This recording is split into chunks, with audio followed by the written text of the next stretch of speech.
പതിറ്റാണ്ടുകളായുള്ള ജനങ്ങളുടെ ആവശ്യമായ Edappal police station യാഥാർത്ഥ്യമാകുന്നു. പോലീസ് സ്റ്റേഷൻ താൽക്കാലികമായി സ്ഥാപിക്കുന്നതിനുള്ള സാധ്യതകൾ പരിശോധിക്കാൻ തിരൂർ ഡിവൈഎസ്പി AM സിദ്ദിഖിന്റെ നേതൃത്വത്തിലുള്ള സംഘം വിവിധ സ്ഥലങ്ങൾ സന്ദർശിച്ചു. മലപ്പുറം ജില്ലയിലെ തവനൂർ മണ്ഡലത്തിലെ പ്രധാന വ്യാപാര കേന്ദ്രമായ എടപ്പാൾ ടൗണിനോട് ചേർന്ന് തന്നെ പോലീസ് സ്റ്റേഷൻ സ്ഥാപിക്കണമെന്നാണ് പ്രദേശവാസികളുടെ ആവശ്യം. നിലവിൽ അടിയന്തര ആവശ്യങ്ങൾക്കായി ചങ്ങരംകുളം, പൊന്നാനി എന്നിവിടങ്ങളിൽ നിന്നാണ് പോലീസ് ഉദ്യോഗസ്ഥർ എടപ്പാളിലേക്ക് എത്തുന്നത്. ഇത് പലപ്പോഴും സമയനഷ്ടത്തിനും നടപടികളിലെ വീഴ്ചകൾക്കും കാരണമാകുന്ന സാഹചര്യത്തിലാണ് എടപ്പാളിൽ പോലീസ് സ്റ്റേഷൻ സ്ഥാപിക്കാനുള്ള നടപടികൾ പുരോഗമിക്കുന്നത്.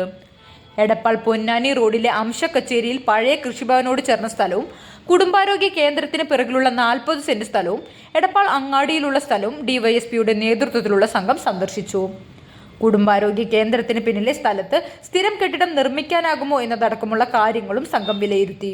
പ്രദേശത്തെ പൊതുസുരക്ഷ, ഗതാഗത ക്രമീകരണങ്ങൾ, ജനങ്ങൾ നേരിടുന്ന വിവിധ പ്രശ്നങ്ങൾ എന്നിവ സംബന്ധിച്ച് പ്രാദേശിക ജനപ്രതിനിധികളുമായും പൊതുപ്രവർത്തകരുമായും സംഘം കൂടിയാലോചന നടത്തി. നിയമസഭാ സമ്മേളനം നടക്കുന്നതിനാൽ MLA VS ജോയിയുടെ സാന്നിധ്യത്തിൽ പിന്നീട് ജില്ലാ പോലീസ് മേധാവിയുടെ നേതൃത്വത്തിലുള്ള സംഘം സ്ഥലങ്ങൾ വീണ്ടും സന്ദർശിക്കും. MLAയുമായുള്ള ചർച്ചകൾക്ക് ശേഷമായിരിക്കും തുടർ നടപടികൾ.